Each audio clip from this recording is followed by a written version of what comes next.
कि दक्षिण भारत का एक संत इतना महान कार्य कर सकता है जो स्टैच्यू ऑफ इक्वालिटी को खड़ा कर सकता है। जिस बात की आज आवश्यकता है और जिसमें हमारी संस्कृति का उत्थान छिपा हुआ है, वह बात इक्वालिटी, समता, समरसता। हमारी भारत भूमि, हमारी भारतीय संस्कृति, हमारा भारतीय राष्ट्र हर बारे में संपन्न है। हम संसार के किसी भी देश से गरीब नहीं हैं, हम संपन्न लोग हैं। ध्यान रखना, जो समृद्धि, जो विचारों की समृद्धि, जो आचार की समृद्धि, जो दृष्टिकोण की समृद्धि भगवान वेद ने हम लोगों को प्रदान की, ऋषियों ने जिसको हम लोगों को दिया, हमारे आचार्यों ने घूम घूम करके जिसका प्रचार किया, लेकिन बीच में एक अंधकार युग आ गया। हम लोग तमिश्रा में डूब गए और ऐसी अवस्था में हमारे देश का पुनर्जागरण हो रहा है। और इस पुनर्जागरण की अत्यंत विलक्षण मंगल बेला में भगवान रामानुजाचार्य महाराज का दिव्य विग्रह, सुवर्णमय विग्रह केवल स्थापित नहीं हो रहा है मित्रों, वास्तव में भारत का सुवर्ण युग पुनः आरंभ हो रहा है। पूज्य स्वामी जी महाराज के चरणों में मैं वंदन करता हूं कि स्वर्ण युग का आरंभ उन्होंने किया। क्या है हमारा देश? आपने देखा हमारे सम्माननीय प्रधानमंत्री जी दौड़ते हुए यहां पर आए, हमारे महामहिम माननीय राष्ट्रपति जी पधारने वाले हैं, और किसके बुलावे पर? जिस हमारे स्वामी जी के शरीर पर कोई कपड़ा भी नहीं है, एक सामान्य सा वस्त्र है और हाथ में एक दंड है, यह धर्म का दंड है। ध्यान रखना, पृथ्वी समुद्र पर्यंताया एकराट, संपूर्ण भूमंडल के सम्राट भी हमारे आचार्यों के समक्ष, हमारे ऋषियों के समक्ष नतमस्तक होते थे। और कैसे नतमस्तक होते थे, इसका उदाहरण हमने अपनी आंखों से कल देखा। हम धन्य हैं कि हम इस क्षण के साक्षी हैं और भारत माता अंगड़ाई ले रही है। निश्चित रूप से ली जाने वाली यह अंगड़ाई हमारे देश के उत्थान का सूत्रपात बनेगी। हमारे संपूर्ण सनातन धर्म के अंतर्गत जितने भी संप्रदाय हैं, जितने भी मत हैं, जितने भी पंथ हैं, उन सबको एकत्रित करने का महान संकल्प पूज्य स्वामी जी ने किया और वो साकार हो रहा है। मैं यहां पर अभिनंदन करने के लिए आया हूं। किसी न किसी को तो भगवान निमित्त बनाते हैं। मैंने पूज्य स्वामी जी के प्रवचनों में एक बात सुनी, वे बार बार एक बात कहते हैं कि हम यज्ञ नहीं करते हैं, भगवान यज्ञ कराते हैं।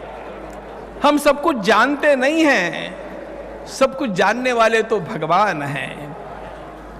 उसी प्रकार वे यही कहेंगे कि यह तो भगवान की कृपा से हो रहा है, लेकिन भगवान ने भी कृपा करने के लिए पूज्य स्वामी जी को चुना है। यह अत्यंत महनीय बात है और इसलिए अत्यंत आह्लादित अंतःकरण से इस अत्यंत विशाल, अत्यंत विस्तृत और वेद की परंपरा की रक्षा करते हुए रेखा मातम विक्षुण्णा आमनोर वर्तमान परम ऐसा जो वर्णन महाकवि कालिदास ने किया, हमारे वेदों ने जो परिपाटी डाल दी, हमारे वेदों ने जो आचार संहिता सिखा दी, उसका जरा सा भी उल्लंघन किए बिना स्वयं सभी को अपने साथ में लेकर के भारत माता की इस अनोखी सेवा में, यह मेरा भाग्य, यह आपका भाग्य। मुझे मिलते ही कल प्रधानमंत्री जी ने पूछा, आपको यहां पर देख करके मुझे नहीं लगा था कि आपका दर्शन यहां पर हो जाएगा। उनका यह सोचना अचानक उन्होंने देखा इसलिए होगा, लेकिन मैंने उत्तर दिया कि स्वामी जी महाराज ने अपने प्रेम के बंधन में सबको बांध लिया है, इसलिए हम लोग यहां पर हैं। ये प्रेम का बंधन, ये प्रेम का विस्तार पूज्य महाराज ने जिन भगवान रामानुजाचार्य महाराज के अनुयायी के रूप में किया है, उनकी कीर्ति तो, उनकी महत्ता तो शब्दों से भी वर्णनातीत है। सर्वे प्रपत्तिरधिकारिणो मताः, ऐसा कहकर के उन्होंने प्रपत्ति का, शरणागति का यह मार्ग सारे संसार के लिए खुल करके बांटा। इतना खुल करके कि अपने आप सारा का सारा समाज उनका अनुगामी हो गया। ऐसे आचार्य हम लोगों को चाहिए, ऐसे पीठाधीश हम लोगों को चाहिए। मुझे तो ऐसे लगता है कि इस प्रकार के सभी जीयर स्वामी महाराज खड़े हो जाए तो देखते देखते हमारा पूरा देश बदल जाएगा और भारत माता का उत्थान शीघ्रता से होगा। रोज मुझे आपके सामने किसी न किसी प्रकार की सेवा करने के लिए खड़े होना है, बोलना है। इसलिए आज दिए हुए समय की मर्यादा में इतना ही कहकर के और पूज्य स्वामी जी महाराज का अभिनंदन करता हुआ, उनके चरणों में प्रणाम करता हुआ और आप सभी को आपके भाग्य की और मेरे भी भाग्य की बधाई देता अपनी वाणी को विराम देता हूं। जय Shriman Narayan.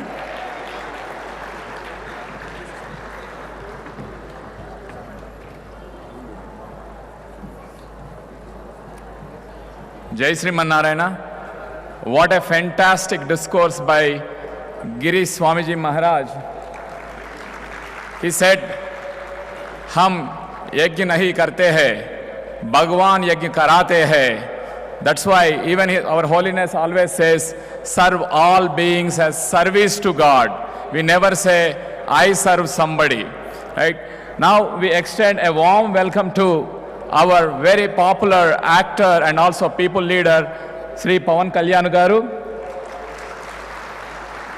We are also happy to have Sri Nadenla Manohar Garu. Now I request our Pawan Kalyan Garu to share his message on the great occasion of yesterday's inauguration of Statue of Equality. Jai Sri Mannarayana.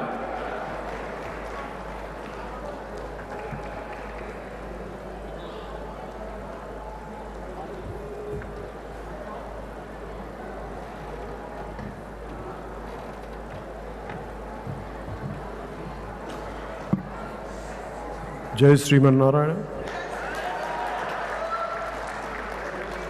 నాకు ఇలాంటి అరుదైన ఆధ్యాత్మిక సభల్లో మాట్లాడటం నాకు ఒక అడుగు వెనక్కేస్తాను, మాట్లాడకూడదు అనుకుంటాను. కానీ ఈ పరిస్థితుల్లో నన్ను పిలిచినందుకు, మనస్ఫూర్తిగా అవకాశం ఇచ్చినందుకు ప్రతి ఒక్కరికి ధన్యవాదాలు.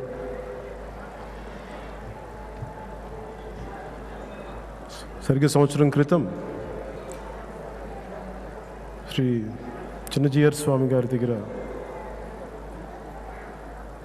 విజయవాడలో ఉన్న వారి కృష్ణా తీరాన ఉన్న మఠంలో కలిసినప్పుడు వారు చెప్పిన మాటలు నాకు అద్భుతంగా హృదయానికి తాకినాయి. నీ మతాన్ని ఆరాధించు, నీ దైవాన్ని ఆరాధించు, ఎదుటి దైవాన్ని గౌరవించు. ఇది ఏ మతం కూడా కేవలం అన్ని మతాలు ఉంటుందా లేదో నాకు తెలియదు, కానీ భారతదేశపు తాలూకు గొప్ప లక్షణమే మన మతాన్ని ఆరాధిస్తూనే ఎదుటి మతాలను గౌరవించడం అనేది ప్రత్యేక సంప్రదాయం, సంస్కృతి ఒక మన దేశంలోనే ఉంది. రామానుజాచార్యుల వారి ఈ విగ్రహ ఆవిష్కరణ నన్ను ఇక్కడ పిలవడం నా అదృష్టంగా భావిస్తూ ఉన్నాను. ఈ దేశంలో భారతదేశపు జీవన విధానం ఎందుకింత బలంగా నిలబడి ఉంది, ఇన్ని వేల సంవత్సరాలైనా సరే ఎందుకింత బలంగా ఉందనడానికి కారణం మన మతంలో తప్పొప్పులు ఉంటే ప్రశ్నించే హక్కు మనకుంది, నిలదీసే హక్కు ఉంది. కొన్ని వర్గాల వారికి అన్యాయం జరిగినప్పుడు వారి పక్షాన్ని నిలబడి కొన్ని గొంతులు వినిపిస్తాయి. ఇది మన ప్రత్యేకంగా భారతదేశపు సనాతన సాంప్రదాయం తాలూకు గొప్ప లక్షణం. అందుకే ఎన్ని రకాలుగా ఎన్ని పరిస్థితులు వచ్చినా కానీ అన్నిటిని తట్టుకొని ఈ భారతదేశ జీవన విధానం హిందూ మతం కాదు, ఇది హిందూ జీవన విధానం అంటానికి నిదర్శనం ఇది. రామానుజాచార్యుల వారిని జగత్ ఆచార్యులు అనబోయే ముందు నాకు ఆయన ఒక గొప్ప విప్లవ నాయకుడిగా కనిపిస్తారు. అంటే అణగారిన వర్గాల వారికి ఆలయ ప్రవేశం లేనప్పుడు, జ్ఞానం భగవంతుని చేరుకునే జ్ఞానం కొద్దిమందికే దాన్ని పరిమితం చేసినప్పుడు అవన్నీ కాదని చెప్పి ఆలయ ప్రవేశం అందరికీ దగ్గర తీసుకొచ్చిన ఒక గొప్ప విప్లవ నాయకుడు శ్రీ రామానుజాచార్యుల వారు. ఇలాంటి పరిస్థితి వేరే దేశాల్లో వేరే మతాల్లో జరిగినప్పుడు అలాంటి ప్రోఫెట్స్ని కానీ వీళ్ళని కానీ నిర్దాక్షిణ్యంగా బలి తీసుకోవటం లేదంటే వెలివేయటం జరిగాయి. కానీ ఒక భారతదేశంలోని గొప్ప సంస్కృతే జగత్ ఆచార్యులుగా పిలువబడతాం, ప్రశ్నించి బయటికి వచ్చి నిలబడ్డప్పుడు. అలాంటి ఆచార్యుల వారి గురించి ఎక్కడో పుస్తకాలు చదువుకునే వారికి తెలుసు, లేదంటే ముఖ్యంగా వైష్ణవ సాంప్రదాయంలో ఉండేవారికి ఒక గుండెలో పెట్టుకునే రామానుజాచార్యుల వారు ఈ రోజున భారతదేశం అంతా తెలిసేలాగా 216 అడుగుల పైచులకు ఈ విగ్రహం జస్ట్ విగ్రహం కాదు, అది సమతామూర్తి. ఈ దేశం అన్ని ప్రాంతాలు, అన్ని భాషలు, విభిన్న సాంప్రదాయాలు, విభిన్న సంస్కృతులకి సంకేతంగా, ఆ సమతికి సంకేతంగా నిదర్శనంగా ఈ సమతామూర్తిని శ్రీ రామానుజాచార్యుల వారిని ఇక్కడ నెలకొల్పడానికి మూలకారకులైన శ్రీ త్రిదండి చిన్నజీయర్ స్వామి వారి మహాసంకల్పం వల్ల ఇది జరిగింది. ఆయన లాంటి మహానుభావుని సంకల్పించకపోతే భావితరాలకు ఇవ్వగలిగేది డబ్బులు ఇవ్వలేం, జ్ఞానం ఒక్కటే భావితరాలను బతికిస్తుంది. మన చరిత్రలో మహానుభావులు ఎంతమంది వచ్చారో వారి చరిత్ర మనకు తెలిస్తేనే మనం ఏమి పాటించాలి, దేనికి నిలబడాలో తెలుస్తుంది. అలాంటి ఒక ప్రజల్లో సమానత్వం కోసం రామానుజాచార్యుల వారి భక్తుల్లో, ఆయన గురించి కీర్తించిన గురువుల్లో కూడా, ఆళ్వార్లో కూడా ఈ రోజున అణగారిన వర్గాల నుంచి, మిగతా వర్గాల నుంచి, అలాగే విదేశాల నుంచి వచ్చి ఇక్కడ స్థిరపడిపోయి భారతదేశ జీవన విధానం స్థిరపడిపోయి ఇక్కడ భగవంతుని చూడగలిగే అలాంటి ఆళ్వార్లు కూడా ఆయనకి ఉండటం కేవలం ఒక రామానుజాచార్యుల వారికి, జగద్గురువులు రామానుజాచార్యుల వారికి చెల్లింది. అలాంటి విగ్రహానికి వారి గుర్తుగా 216 అడుగుల ఈ విగ్రహం ఇక్కడ స్థాపించడంతో పాటు ఒక 108 దేవాలయాలు భారతదేశంలో ఉన్న అన్నింటినీ చిన్న నమూనాలు ఇక్కడ పెట్టడం కూడా ఆ అరుదైన అవకాశాన్ని ఇక్కడ తీసుకురావటం, ఇది ఒక హైదరాబాద్కి సరికొత్త భాగ్యనగరానికి ఒక సరికొత్త గుర్తుగా, సరికొత్త చిహ్నంగా ఈ రామానుజాచార్యుల వారి తీర్థం మహాతీర్థంగా మారి ప్రతి ఒక్కరిని, దేశం మొత్తం అందరినీ ఆకట్టుకుంటుంది. అందుకని మనస్ఫూర్తిగా నన్ను ఈ కార్యక్రమంలో పాల్గొనే అవకాశం లభించినందుకు, నాకు ఆహ్వానం ఇచ్చినందుకు ప్రత్యేకంగా శ్రీ త్రిదండి చిన్నజీయర్ స్వామి వారికి నా పాదాభివందన, కృతజ్ఞతలు. అలాగే ప్రత్యేకంగా ప్రధానమంత్రి శ్రీ నరేంద్ర మోదీ గారి చేతుల మీదుగా విగ్రహావిష్కరణ జరపడం మనస్ఫూర్తిగా చాలా ఆనందం.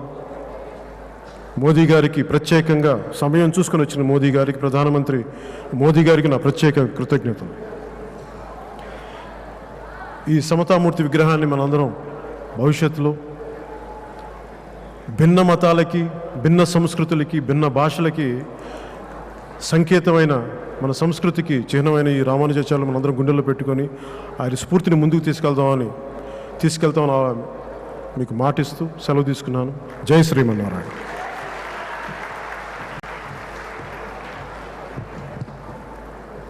జై శ్రీమన్నారాయణ. ఒక చక్కని మాట చెప్పారు పవన్ కళ్యాణ్ గారు. మనస్ఫూర్తిగా సంతోషపడ్డానని.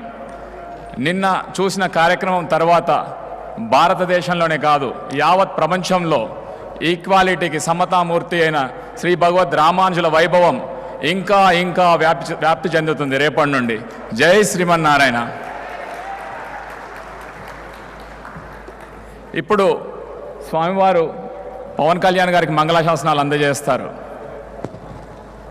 మీ కరతాళ ధ్వనులు.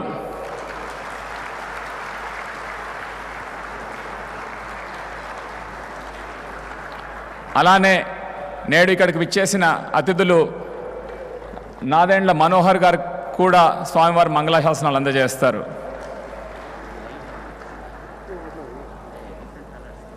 పవన్ కళ్యాణ్ గారు మాట్లాడిన మాటలు విన్న తర్వాత నాకు ఒక కవిత గుర్తొచ్చింది హిందీలో. హిమాద్రి తుంగ శృంగుసే ప్రబుద్ధ శుద్ధ భారతి స్వయం ప్రభా సముజ్వల స్వతంత్రతా పుకారతి అమర్త్య వీర పృథ్వో దృఢ ప్రతిజ్ఞ సోచులో ప్రశస్త పుణ్య పంత్ హై బడే చలో असंख्य कीर्ति रश्मिया विकीर्ण दिव्य दाहसी सपूत मातृभूमि के रुको न शूर साहसी अराति सैन्य सिंधु में सुवाड़ वाग्नि से जलो प्रवीरु हो जयी बनो बड़े चलो. భారతదేశం ప్రపంచవ్యాప్తంగా ఆధ్యాత్మిక రంగంలో అలానే సామాజిక స్పృహలో కూడా ముందు అడుగు వేయడానికి గొప్ప నాయకులు దేశాన్ని పరిపాలిస్తున్నారు. ఇదే సమయంలో యాదృచ్ఛికం కాదు, ఇది భగవద్ రామానుజుల సంకల్పమే. మన అపర రామానుజాచార్య స్వామి చిన్నజీయర్ స్వామి వారు ఈ సమతామూర్తి స్ఫూర్తి కేంద్రాన్ని నెలకొల్పి దీనికి నాంది పలికారు. జై శ్రీమన్నారాయణ.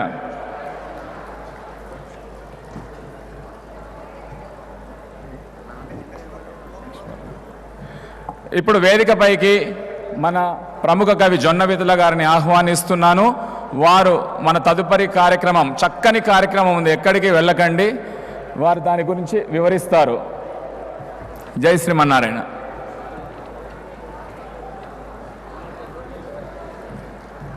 జై శ్రీమన్నారాయణ.